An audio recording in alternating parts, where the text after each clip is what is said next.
Confessions of lactose intolerant. That's me. I am lactose intolerant. What that means is that my body can't process lactose. Lactose is a sugar found in dairy products, and if I try to eat 10 cheeseburgers, then I'll become very sick. But there's an upside to that. So, for example, if that happens at night, and it does because I like eating stupid things at night, I generally stay awake and I think about things, code, and some ideas and whatnot. And well, this is one of them. So today we're going to talk about a lot of things. We're going to talk about shell scripts. We're going to talk about Docker, SQL, APIs, some Ruby, and some scan tools. We're going to take all of these concepts and some ideas, and we're going to create an open source tool inspired by the lone wolf GitHub developer. And this is somebody that likes to write code. Generally, they do it by themselves, but they're not. They don't have a good understanding or awareness of their application's vulnerability state. Before I started working for Redshield, I worked for a company where I was seconded onto a lot of different projects. So my main role was I would bust out new features. They would give me some requirements documents. I would turn those into implementations and then move on to the next project. I never really thought about the application's vulnerability state because, well, I wasn't on it long enough. To me, it was a detail. It was something that could be, it was something that was handled by the project's core developers or by some kind of framework.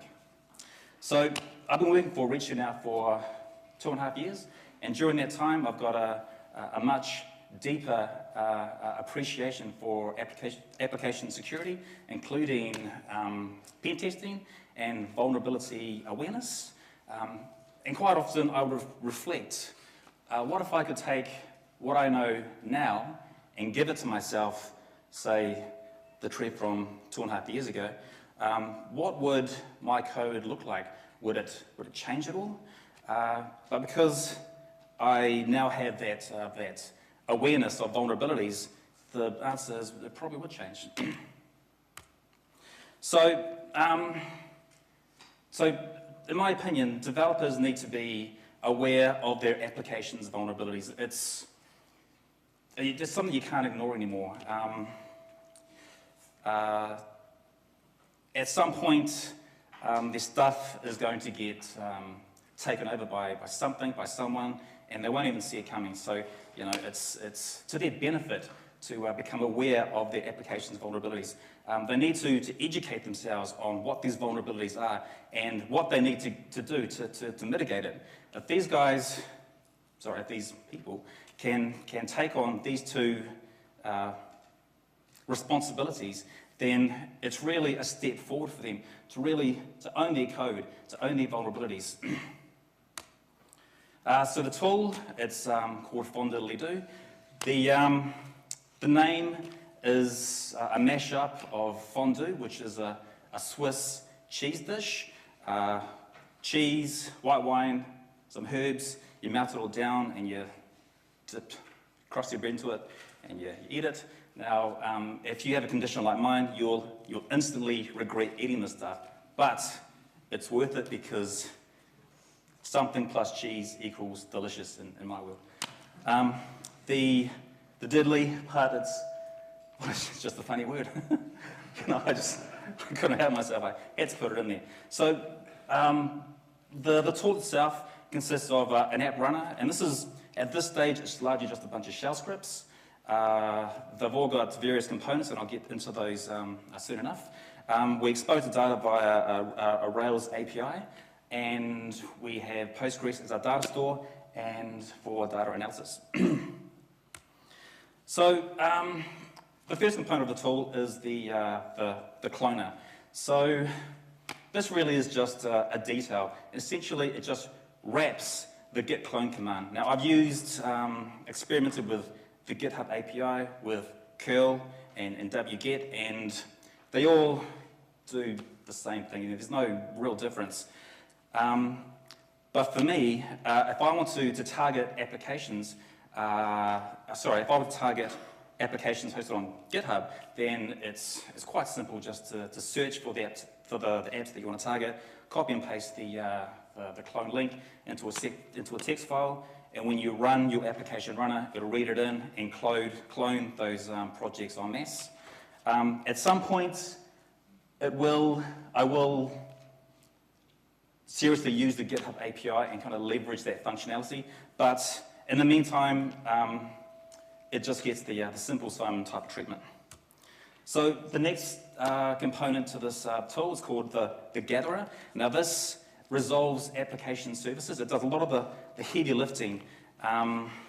So in the context of a Rails application, what the gatherer will do is it'll tear through all your code and your config, and it'll pull out enough, or the information that it needs to generate a Dockerfile and a Docker-compose file to host your services. So again, with the Rails example, we need a Ruby, so it goes through and tries to pick it out.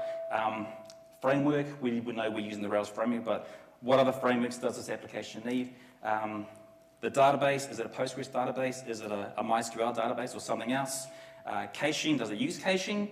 Background processing, rescue, Sidekick, and therefore does it need Redis? And of course, we need to talk about the versions. So again, with going forward with the simple idea of a simple Rails application, it will generate a simple Dockerfile. So we'll just blast through.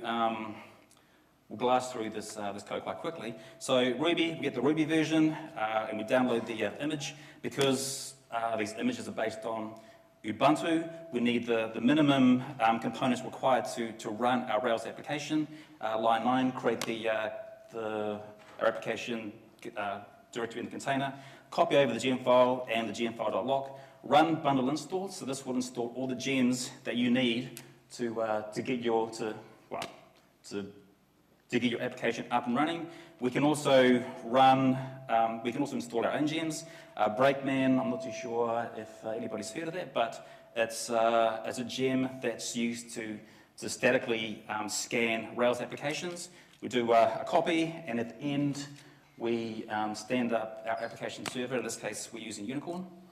And same thing for the Docker-compose file. So simple Rails app, so it generates a simple docker-compose.yml. And we're looking for, when the gatherer does a scan, if it finds, for example, in this case, the daily gem, then it knows that it needs the memcache image. If it uses background processing, then it needs a Redis image, and of course we need to resolve what the database is. If it's Postgres, then we put a Postgres image and the version in there. The next part of the gatherer is it has to copy over any generic types of configs. So we will overwrite the database.yml file if it has it. We will, if we find that the gatherer is using Postgres, then we'll find it because it'd be the Postgres gem. And of course, we can figure out what the database name is through the configs. We'll copy over our own .env file, and this will be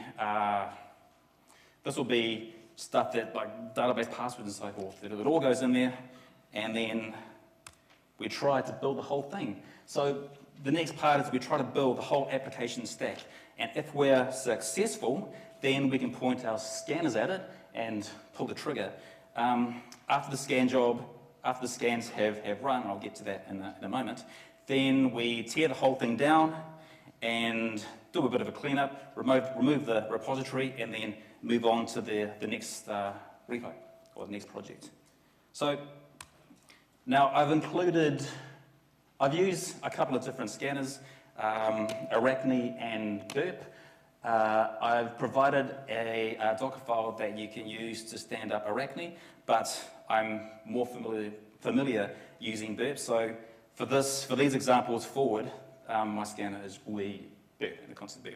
So, but the scanner, it has to be automated. We need to be able to automate the scanner. We have to drive the scanner from the command line.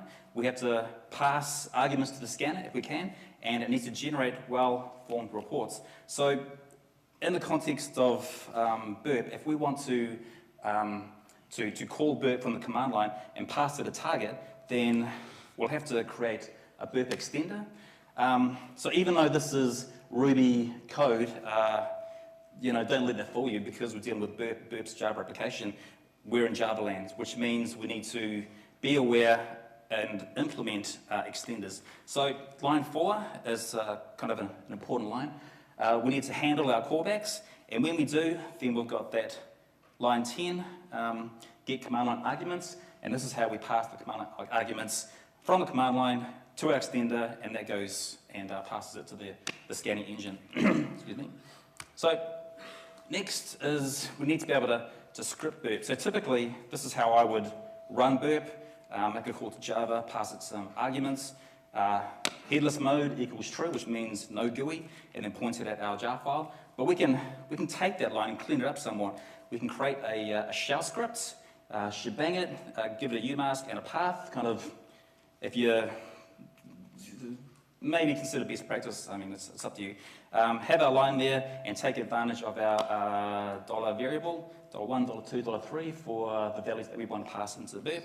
And after that, we can add additional scripting tasks. So when we run the whole thing, we get something like this. So we can scan a target, we can run our scanner, pass it a target, pass it the format of the report that we want, and the save location we want to save to. Next up is we need to take those reports, parse them, and pop them into the database. And once again, the criteria for this is it needs to be scriptable. We have to run it. We can run it from the command line. So I've provided some rake tasks in order to do this. There's one for Burp, there's one for Brakeman, there's one for Arachne, and it really is just a detail. It's not a big deal to get this data into the database. So next, we can analyze this stuff. So this is a visual representation of our data, and it really is for the developers so that they're aware that potentially their applications could be compromised in some way. And it's a call for them to organize their vulnerabilities, prioritize the ones that they feel are most important and can be fixed.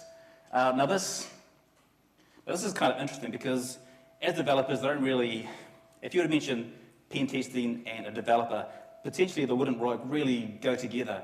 But if there are any developers out there, and if you want to roll up your sleeves and bust out some pen testing chops, then I'd recommend you do so, because it's actually a lot of fun and you can learn a bucket load of stuff. And again, for the Brakeman report, same type of thing. So organize, prioritize, and fix these things. So for the database, we provide kind of out of the box some materialized views, latest web scan, previous web scans, and so forth. So what these mean is that if we scan a target and the target yields X amount of vulnerabilities, and we attempt to fix those vulnerabilities, then we can scan it again and use these views. We can do some comparative analysis to see what was fixed, what wasn't fixed, and what's still there. So the tool going forward is that we need to improve the gathering process. Now, I didn't quite mention this before, and I may have given you the impression that this thing works flawlessly, but it doesn't, not quite. So depending on the application, and at this stage it's just Rails applications, we may have a bit of a problem. It doesn't, if the application configuration is too complex, this gather will just kind of fall over. So we're after 100% automation, but we can't quite get there just yet. But we know what the problems are and kind of working towards fixing them up. Gatherers for different frameworks. So currently we're working with Rails. I'm going to fine-tune a Rails gatherer, but we're looking also at a gatherer for ASP.NET, a gatherer for Phoenix, a gatherer for whatever framework the PHP uses, interfaces for different scan tools. Now this is, again, is quite easy to do, and if we want to introduce another scan tool, we can do so almost effortlessly. A JavaScript reporting server to make nice reports, and scanning Git history. So this is kind of an interesting idea, and what it is that we can target a branch, a Git branch. So if we say target the release branch, then we can use this tool to to check out the first commit, try and stand the whole thing up, the application stack up in a Docker container using this tool. We can try and scan it, take those results, put them in a database, and then move on to the next commit. And then we'll keep going up until we reach the latest commit.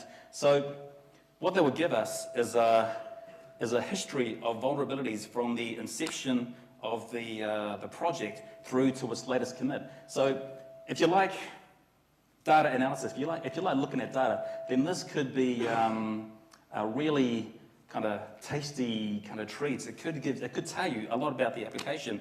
It could also potentially even tell you a lot about the developers that worked on the code.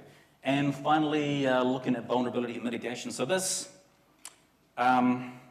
is kind of interesting. If we scan a target and we find it's vulnerable to something, is it possible to automate the fixing of it? I mean, can we do that? I mean, it's a lot to think about, but I think for at least some simple vulnerabilities, we might be able to do so. That was it. Well done. I will put the prototype up on the Redshield GitHub page. Probably not today because I still need to work through the architecture's a bit flaky and I need to solve a couple of problems, but definitely next week, and that's a developer estimate, so it probably means next month. Questions and suggestions, you can hit me up on arpeggiosfromthekitchen@gmail.com. That is it. Thanks so much.